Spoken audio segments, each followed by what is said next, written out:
Pessoal, vamos falar da Segunda Guerra Mundial, que é assunto de prova do nono ano, desse segundo bimestre. Vamos tratar sobre essa questão aí. A Segunda Guerra Mundial, ela começa na primeira. A primeira já vai dar origem à própria Segunda Guerra Mundial. Então, quais são as causas? Quais são os motivos que levaram à eclosão desse conflito em 1939?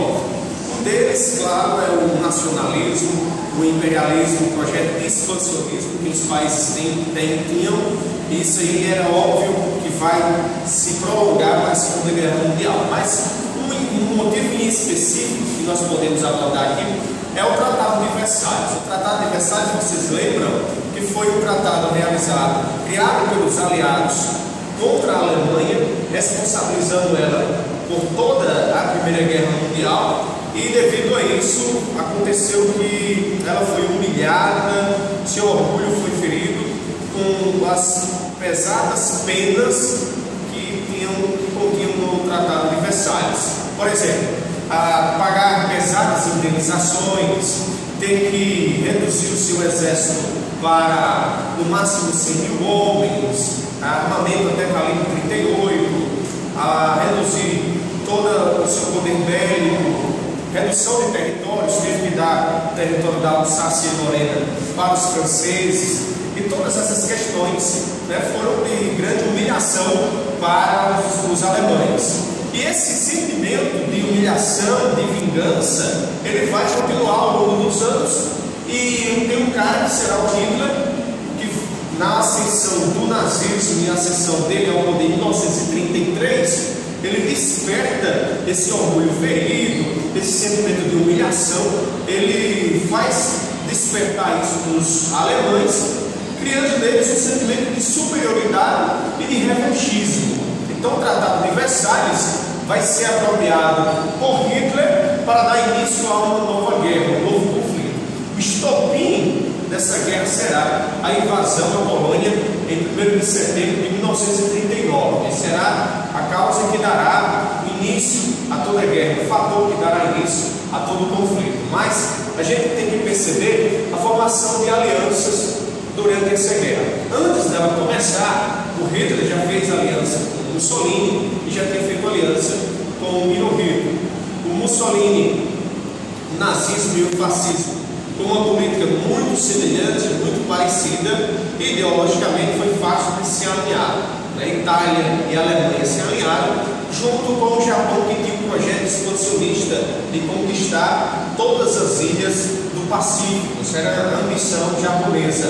Então, Alemanha, Itália e Japão fizeram um bloco de alianças chamados Eixo Roma, Berlim, Tóquio. Contra quem esse eixo se colocaria para lutar? Contra França e Inglaterra, inicialmente França e Inglaterra. Durante esse processo de formação de alianças, o Hitler fez um pacto de não agressão com a União Soviética. O pacto Ribbentrop-Molotov foi um pacto na surdina que ele fez com a ideia de que a Alemanha não atacaria a União Soviética, nem a União Soviética atacaria a Alemanha em caso de algum conflito, por exemplo, da invasão da Polônia. Então, nesse processo, eles fizeram esse pacto de não agressão. Pois bem, então ficou aí Alemanha, Itália e Japão contra a França e a Inglaterra. Dá-se o início do conflito com o ataque à Polônia. França e a Inglaterra entram na guerra, declarando guerra contra a Alemanha, contra o fascismo, e aí inicia a guerra no mundo europeu. A primeira fase da guerra será a guerra caracterizada pelo avanço do eixo, o avanço do eixo sobre a Europa, esse eixo Roma-Berlim-Tóquio. E a estratégia utilizada por Hitler para conseguir espaço na Europa vai ser a tática da Blitzkrieg, que seria a guerra relâmpago, atacar através do ataque aéreo, depois os tanques e depois os soldados. E essa forma de ataque desestruturaria todo o inimigo, que de surpresa será atacado. Então, através do Blitzkrieg, ele consegue conquistar quase toda a Europa. A França será atacada através dessa experiência, dessa estratégia militar. Quem vai resistir bravamente, que vai tentar se manter em pé, será a Inglaterra. A Inglaterra luta bravamente contra os nazistas, que tem que dificuldades de vencê-los. Alguns motivos, por exemplo, que levam a Inglaterra a resistir. Primeiro, que a Inglaterra é uma ilha, então ataque por via terrestre é complicado. Então tem que se usar a marinha alemã.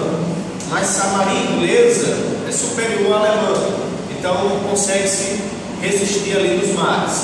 O ataque aéreo ocorrerá, claro que a força aérea alemã ela é de grande qualidade, são extremamente preparados e vai ser difícil para os ingleses resistir. Eles têm a favor o uso dos radares, que será fundamental para resistir aos alemães. E eles estão lá resistindo até que em 1941 acontecem duas coisas que mudarão o rumo da guerra.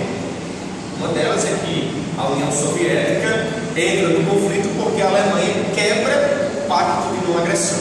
Hitler decide invadir a União Soviética e percebe-se hoje que essa decisão foi precipitada, ele não estava preparado o suficiente para mexer com o gigante que era a União Soviética, mas fez esse ataque. Ao declarar guerra à União Soviética, nós temos agora mais um aliado, a Inglaterra. Agora a União Soviética entra na guerra. E em dezembro desse mesmo ano, de 1941, o Japão ataca a base americana no Havaí, a base de Pearl Harbor, e declara guerra aos Estados Unidos. Os Estados Unidos, dessa vez, agora a partir de então, entram decisivamente na guerra. Inclusive, o ataque japonês a Pearl Harbor vai acontecer. O uso daquele personagem vai existir, que é o chamado kamikaze, aquele cara lá que, de forma suicida, ataca o inimigo. Então, os Estados Unidos entram na guerra ao lado da Inglaterra e da União Soviética. E uma das primeiras iniciativas, ou uma das mais importantes missões dos aliados nesse conflito, será tomar a França. A França que estava ocupada pelos nazistas. E inicia-se então a terceira fase, a partir de 1943 a 44, nessa terceira fase, que será a virada de mesa, a mudança desse conflito, onde ocorrerá algo fundamental que será o D-Day.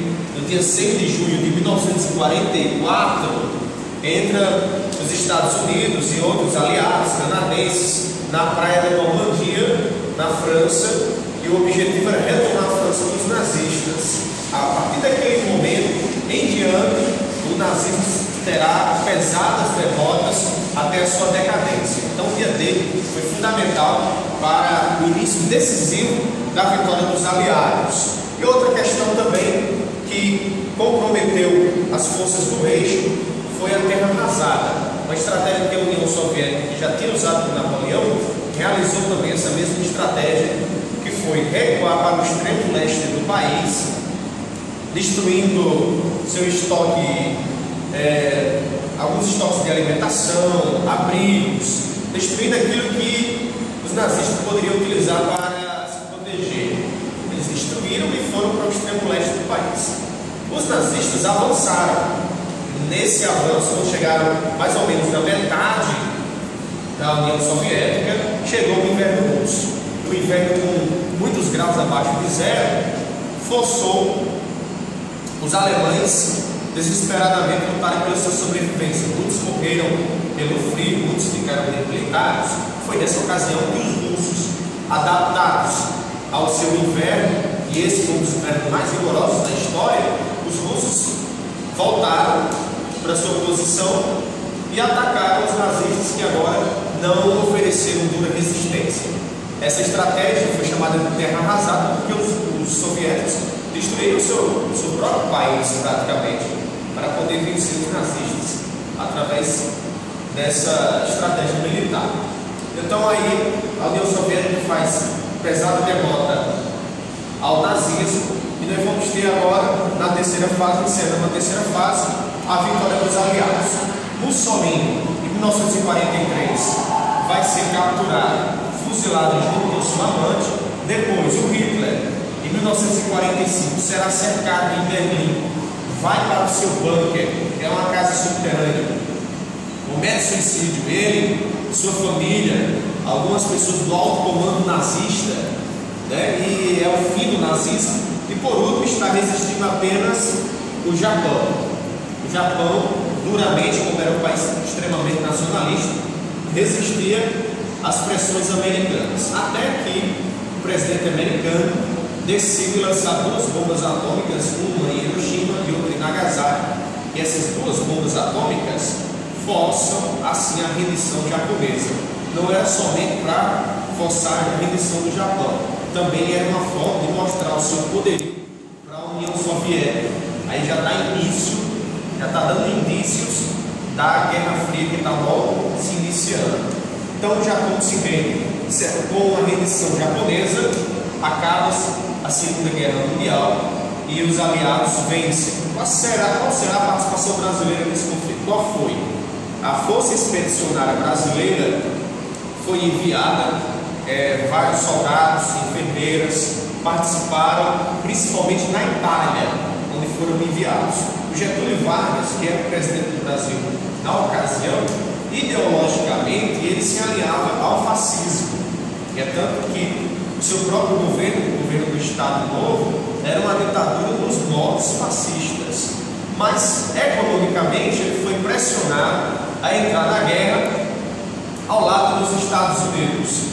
Aí decidiu entrar na guerra e foi bem sucedido. Os aliados venceram. A cidade de Natal foi construída uma base americana, de vários navios, soldados vinham até Natal para depois irem para a Europa. Então o Brasil teve uma participação bem sucedida na Segunda Guerra Mundial. Quando ela termina, vai haver algumas reuniões, alguns tratados serão estabelecidos, e uma das reuniões, que será na Conferência de Potsdam, aconteceu a divisão da Alemanha. A Alemanha foi dividida em 4 zonas de ocupação, uma zona para a União Soviética, a outra zona para franceses, ingleses e americanos. E a partir daí a gente já vê a formação do que será a Guerra Fria, uma guerra entre capitalismo e socialismo, uma guerra entre União Soviética e os Estados Unidos. O mundo será bipolarizado e a Guerra Fria vai amedrontar o planeta por muito tempo. Mas isso